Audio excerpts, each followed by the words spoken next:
سلام علیکم به همگی. من کلی هستم. فکر کردم که خوب باشه که این ویدیو رو الان درست کنم که چجوری برگشتم، چرا برگشتم و چه دلیلی داشته. و توضیح کوچیک این که برگشتن در واقع به همون معنی تغییر دادن دینه، ولی من از برگشتن استفاده میکنم به این دلیل که توی اسلام همه مردم پاک به دنیا میان. Everyone's born Muslim, they're born innocent, they're born pure. We're not born. و ما موقعی که به دنیا میایم اشتباه و یا گناهی نداریم. همونطور که توی مسیحی هم میگن که بچه موقع به دنیا آمدن پاکه. واسه همین منم میگم برگشتن، چون دارم دوباره به همون نقطه برمیگردم.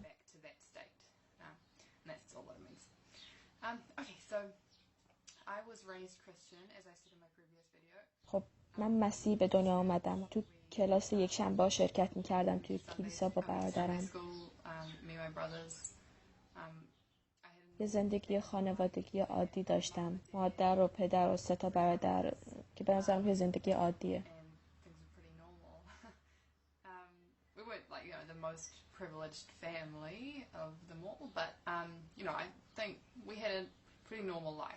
پدر مادرم وقتی 8 سالم بود از هم طلاق گرفتن و من با مادرم اومدم که اینجا زندگی کنم و چیزای خوب ناخودآگاه یه جوری عجیب غریب شد.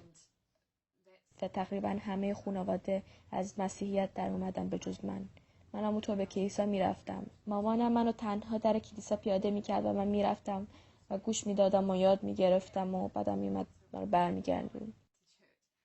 بعداً در سن 13 سالگی شروع کردم ازش دوری کنم و تقریبا دیگه مسیحی نبودم. به همه میگفتم که مسیحیم ولی نبودم. وقتی تقریبا 15 سال و نیمم بود از خونه رفتم بیرون که مستقل زندگی کنم، چون مادرم و شریک جدیدش داشتن با هم زندگی میکردن و به نظر من دیگه اونجا جایی ندارم. برادرم از قبل از رفته بودن و مستقل زندگی میکردن. منم احساس میکردم که دیگه به اون خانواده تعلق ندارم. مامانم بهم کمک کرد که مستقل بشم. یکم عجیبه، اصلا جلوم رو نگرفت که مستقل بشم. الان که بهش فکر میکنم یکم ناراحت کننده است، ولی اون موقع خیلی خوشحال بودم که تنها دارم زندگی میکنم. تو 16 سالگی شروع کردم که مدل بشم. به من گفتن که میری میلان، این کارو میکنی، اون کارو میکنی، فقط تنها کاری که باید انجام بدی اینه که مایو بپوشی و 4 اینچ کم کنیم. اولش که بهم گفتم آره میتونم این کارو بکنم، میتونم. وقتی بهم گفتن که وزنم زیاده و برای مدل شدن باید وزنم رو کم کنم، احساس کردم که یه چیزی اشتباهه و من برای آخرین بار برای مسابقه کردن برای مدل شدن رفتم. وقتی رفتم اونجا تقریبا 20 تا دختر دیگه هم اونجا بودن. با خودم فکر کردم اینا نزدیک به چند روزه که تقریبا هیچی نخوردن، شاید فقط سالاد خوردن و دارن میرن اونجا و بهشون میگن که نباید اینو بخورین، نباید اونو بخورین. و با خودم فکر کردم که من همین الان از یه شیرینی فروشی اومدم و با خودم گفتم که من باید برم خونه، جای من اینجا نیست. مشخصه که اون کار رو نگرفتم چون کلی آدمای لاغر و باریک دور و برم بودن و از مدل بودن اومدم بیرون. فکر نکنم به خاطر اسلام بود، بیشتر راجع به خودم بود، به عنوان یک زن که حد خودم رو میدونستم. تو مدل شدن هیچ مرزی وجود نداره. زنای مدل هر کاری میکنن، همه لباسشون رو در میارن، هر چیزی رو میگن، هر کسی میشن، حاضرن هر کاری بکنن فقط برای اینکه یه عکس بگیرن. با خودم فکر کردم این زندگی یه مدل، مگه نه؟ من شهادتینم رو خیلی عادی و بی سر و صدا گفتم، نه توی یه جمع شلوغ پلوغ، چون نمیخواستم اون همه غریبه توی یه جایی باشن که یه اتفاق بزرگ توی زندگی منه. تنها نبودم، با یه نفر دیگه بودم، ولی نمیخواستم اون همه آدم اونجا باشن. مادر پدرم خیلی ازم حمایت نکردن که مسلمون شدم. هنوزم راستش حمایت نمیکنن. مامانم بعضی وقتا جلو ما نمیذاره، بعضی وقتا به کسایی که قبلا میشناختیم میگه که مسلمون شدم که بهم بخندن یا اینکه حرفی بزنن که مسخرم کنن. وقتی سال آخر دبیرستان بودم، البته من یه سال دیگه هم داشتم ولی بعد از اون سال ول کردم، با یه سری دوست جدید آشنا شدم، چون دوستای قبلی میخورده کم کاری میکردن، همش مهمونی میگرفتن، درس نمیخوندن و زندگیشون داشت به جایی میرفت که تهش معلوم نبود و من نمیخواستم جز اونا باشم. چند تا از دوستای جدیدم مسلمون بودن و من اینو نمیدونستم، یعنی من باشون دوست نشدم چون مسلمون بودن. چند تا پسر و چند تا دختر، نه فقط یکیشون. من یادم میاد که داشتم به یکی از دوستام SMS میدادم و گفت نمیتونم پیام بدم چون توی مسجدم و من به خودم گفتم این جای جادویی کجاست که نمیتونی توش پیام بدی، ولی اون سعی نکرد که توی پیام قانعم کنه و این خیلی برعکس چیزی بود که راجع به مسلمانان میشنیدم توی تلویزیون، چون من توی کشورهای غربی بزرگ شدم و ناخودآگاه اون فکر منفی رو راجع به مسلمان‌ها داشتم و خیلی اشتباه میکردم. من فکر میکردم که اونا همشون یه سری آدم بدن و فکر میکردم اونا از همه بدشون میاد، ولی اصلا اینجوری نبود و خیلی خوشم میومد که وقتی مسلمان‌ها با هم حرف میزدن میگفتن سلام برادر، سلام خواهر.